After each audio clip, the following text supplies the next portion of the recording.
नमस्कार प्रिय मित्रों, में ज्योतिषकार कमल आप सबका हार्दिक अभिनंदन करता हूं आपके अपने इस प्यारे यूट्यूब चैनल एस्ट्रो कमल में। कभी कभी ऐसे वीडियो देता हूं मैं छोटे छोटे जो लोकल प्रॉब्लम्स होती है उनके समाधान के लिए। भगवान विष्णु का एक मंत्र है, किस लिए है? आपको जमीन बेचनी है या ज़मीन खरीदनी है, दोनों के लिए। ज़मीन बेचनी हो तो मैं एक ट्रीटमेंट बताता हूँ। मकान बेचना हो ना, किसी को मकान स्थिर संपदा बेचनी हो, मकान बेचना हो, दुकान बेचनी हो, बिक नहीं रही हो, एक ट्रीटमेंट बताता हूँ। कोई खास काम नहीं है, आपको काला नमक लेना है। काला नमक से शनिवार के दिन ठीक 8 बजे घड़ी में आपको अपनी दुकान पर पर्स के ऊपर, ये हिंदी का 8 का अंक है, मैं तो ऐसे लिखता हूँ, आप कैसे लिखते हो पता नहीं, उल्टा दिखाई दे रहा होगा ना, मैं उल्टा ही लिख देता हूँ ताकि आपको सीधा दिखाई दे। ओके,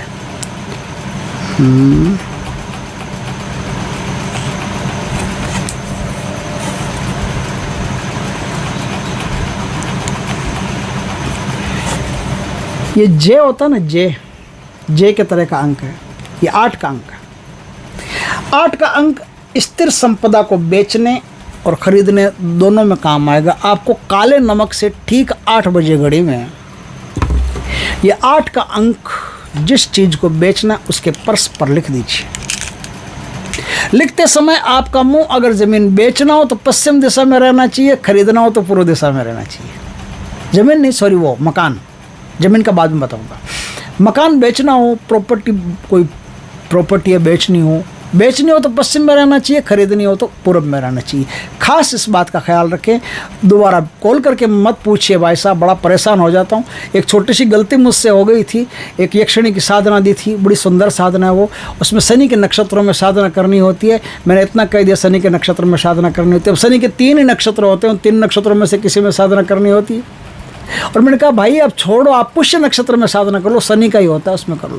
लेकिन हजारों फ़ोन आके खून पी गए, शनि के नक्षत्र आपने नहीं बताया महाराज। अब हाँ भाई, मेरी गलती है, मैं क्षमा मांगता हूँ, आप छोड़ो, पुष्य नक्षत्र में कर लेना। इसलिए छोटी सी गलती भी मैं नहीं चाहता कि छोटी सी गलती हो जाए और बाद में मेरे लिए महंगी पड़ जाए। आप बेचना हो तो पश्चिम दिशा में, खरीदना हो उस प्रॉपर्टी को, ज़मीन को नहीं हो, ज़मीन का भी किस्सा नहीं है।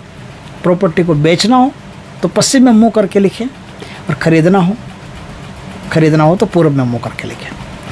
नंबर लिख दिया, ब्लैक साल्ट आता है, काला नमक से क्रॉस करके ऐसे 2-3 बार 8 का अंक लिख दिया। 8 का अंक लिखना हो तो बेचने के बाद, जैसे किसी बच्चे पर वो नज़र उतारते थू ऐसे करते हैं ना, आपको पता है, किसी बच्चे के अपन तारीफ़ कर देते हैं। हमारे राजस्थान में होता है, आपके यहाँ होता है कि नहीं होता पता नहीं।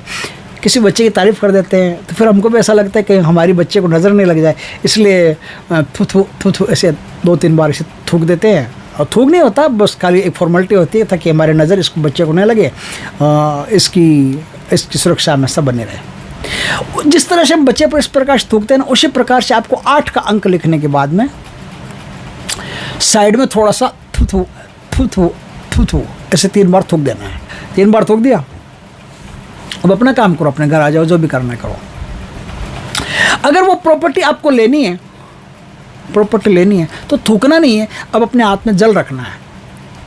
8 का अंक लिख दिया, पूर्व दिशा की तरफ आपका मुख है। अब थोड़ा सा उस पर साइड में, उसके ऊपर कुछ नहीं करना, साइड में थूकना है। और साइड में ही, जिस साइड में थूको, मान लो जैसे अगर ज़मीन प्रॉपर्टी बेचनी है तो लेफ्ट साइड में, जैसे आप खड़े हो पश्चिम दिशा की तरफ, तो लेफ्ट साइड दक्षिण दिशा पड़ेगी, तो दक्षिण दिशा की साइड आपको थूकना है। अब ज़मीन आपको खरीदनी है, प्रॉपर्टी आपको खरीदनी है, तो आप पूर्व दिशा की तरफ मुँह करके बैठे हो और लेफ्ट साइड में आपके उत्तर दिशा पड़ती है, तो उत्तर दिशा की तरफ पानी छिड़कना, थोड़ा सा शुद्ध पानी हो वो पानी छिड़क देना है। आप पाओगे कि कुछ दिनों में वो प्रॉपर्टी आपको मिल गई, यदि आपकी ऊर्जा इतनी है तो।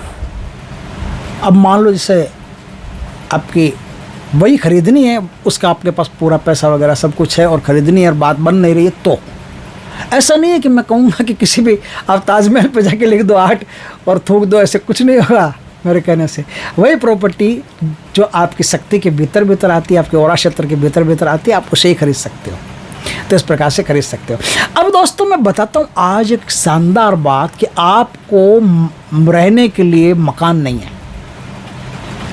मकान के लिए ज़मीन नहीं है, आपको मकान ज़मीन दोनों चाहिए, दोनों चाहिए।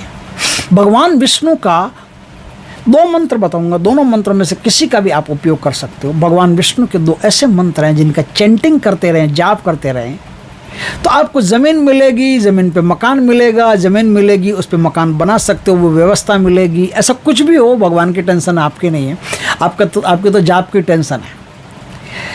ज़मीन खरीदनी हो, मकान बनाना हो, किसी भी मंगलवार के दिन से भगवान वराह का ध्यान करो। वराह कौन? वो आपने मूर्ति देखी होगी, भगवान विष्णु का एक सूकर का रूप, जंगली सूअर बनते हैं वो, है ना। हिरण्यकश्यप से पृथ्वी को वापस लाने के लिए, हिरण्यकश्यप नहीं, उसका भाई हिरण्याक्ष है, हिरण्याक्ष पृथ्वी को पाताल की गहराई में ले गया था, वहाँ से भगवान अपने दांतों पर उस पृथ्वी को उठा करके लाए। अब पृथ्वी इतनी बड़ी है तो दांत कितने बड़े होंगे, और विष्णु कितने बड़े होंगे, सोच लो। महाविष्णु कहते हैं उनको। महाविष्णु का तो मतलब ये है कि पृथ्वी से भी कई गुना बड़े हैं, तो वो अपने दांतों पर उठा करके लाए थे। वो भगवान वराह, उन भगवान वराह का ध्यान करके एक छोटा सा घी का दीपक जला करके 108 मंत्र, जो भी ज़मीन आपको लेनी है, यदि पहले से ध्यान हो कहाँ लेनी है, तो वो ध्यान में ला करके भगवान से प्रार्थना करके भगवान मुझे वो ज़मीन लेनी है या वो मकान लेना है, मुझ पर कृपा करो, ऐसा बोल करके किसी भी मंगलवार से आप दक्षिण दिशा की तरफ मुख करके या पूर्व दिशा की तरफ मुख करके लाल वस्त्र धारण करके, या कोई भी वस्त्र आपके पास हो, नहीं हो तो कोई दिक्कत नहीं। भगवान वराह तो बड़े दयालु है, सब पर दया करते हैं। आपके पास कोई भी वस्त्र, उन वस्त्रों को पहन करके, बस साफ स्वच्छ होने चाहिए, शुद्ध होने चाहिए, उन वस्त्रों को पहन करके आपको जाप कर लें। 108 जाप कर लो, रुद्राक्ष की माला से कर लो, तुलसी की माला से कर लो, किसी से भी कर लो। 108 जाप करने हैं। मंत्र क्या है? ओम महावराहाय नमः, ओम महावराहाय नमः, ओम महावराहाय नमः। एक तो ये हो गया। ये महावराहाय नमः आपको ज़मीन, मकान ज़मीन के साथ, या कोई खेत लेना हो, या कुछ भी बड़ा प्लॉट लेना हो, कुछ भी करना हो, तो उसके लिए आपका काम की चीज़ है। पर आपको खेती के लिए, स्पेशली खेती के लिए कोई ज़मीन चाहिए, जो ज़मीन उपजाऊ हो, प्राकृतिक, जिसमें प्राकृतिक योग्यताएं बहुत ज़्यादा हो, जिसमें कुछ भी चीज़ डालो फर्स्ट क्लास उपजती हो, ऐसी कोई चीज़ आपको लेनी है, खेती आदि के लिए लेनी है, तो मैं आपको एक शानदार मंत्र और बताता हूँ। वो भी भगवान विष्णु का ही मंत्र है, उसका जाप करने से भी आपको लाभ होगा। मंत्र सुनिए। मंत्र ओम मेदनी पतये नमः, पृथ्वी पतये नमः। ओम मेदनी पतये नमः, ओम मेदनी पतये नमः। भगवान विष्णु का ध्यान करते हुए उस खेत को, उस प्रॉपर्टी को ध्यान में लेना है जिस पर आपको कृषि कार्य करना है। समझ गए बात को? कृषि कार्य करना है या ज़मीन से संबंधित ही कोई काम करना है, ऐसा कोई काम आपको करना हो तो आप इस मंत्र का जाप करेंगे तो आपको वो चीज़ मिल जाएगी। और रहने के लिए चाहिए तो मैंने भी विष्णु भगवान वाला वरा वाला बताया है, वो कर लीजिए। दोनों शानदार से शानदार चीज़ें हैं दोस्तों। जिसने इसका उपयोग किया उसने उस चीज़ को पा लिया। आप भी अगर पाना चाहते हैं तो प्रयोग कीजिए, चमत्कार देखिए भगवान विष्णु का। भगवान विष्णु के चमत्कार से आपको ज़मीन पर बना हुआ मकान, कृषि कार्यों के लिए ज़मीन, या कोई वो होता है ना, क्या बोलते, खनन आदि करते हैं, जो खान में जो कोयले वगैरह निकालते हैं, जिप्सम वगैरह निकालते हैं, जिसको खान चाहिए और खान में लाभ चाहिए, तो भी आप मेदनी पते वाला मंत्र का जाप कीजिए। आपको खान आदि में भी लाभ होगा। भूगर्भ से संबंधित जो भी निधियाँ प्राप्त होती है उस ज़मीन को लेना हो तो भी आपको लाभ होगा। इस प्रकार से आप हज़ारों प्रकार के लाभ हैं जो इसमें प्राप्त कर सकते हैं। दोस्तों दीक्षा भी मैंने दे दी, आप मुझे पलट करके फ़ोन मत करना, सब काम मैंने अच्छी तरह से बता दिए। दोनों एक ही तरीके से होंगे, विष्णु भगवान वाला वरा वाला भी यही होगा, दोनों एक ही तरीके से दक्षिण या जो है आपका पूर्व दिशा में मुख रख करके करना होगा। कोई भी कपड़े को कोई टेंशन नहीं है, आराम से भगवान का जाप करो, बस टाइम एक ही रहेगा। सुबह करो तो सुबह, शाम करो तो शाम, रात करो तो रात। 8 बजे किया तो अब हमेशा 8 बजे करना है। ऐसा आपको कम से कम 21 दिन, 31 दिन, 41 दिन, 42 दिन तक कीजिए। आप करते रहिए, आपका काम भगवान की कृपा से 100% हो जाएगा। दोस्तों वीडियो अच्छा लगे तो लाइक करना, कमेंट करना, शेयर करना। पहली बार हमारे चैनल पर आए, चैनल को सब्सक्राइब करना, पास में जो बेल आइकॉन का बटन हो दबा देना, ताकि हमारे ज्ञानवर्धक जानकारीपूर्ण वीडियो सबसे पहले आपके पास आ सके। वंदे मातरम दोस्तों, जय श्री कृष्णा।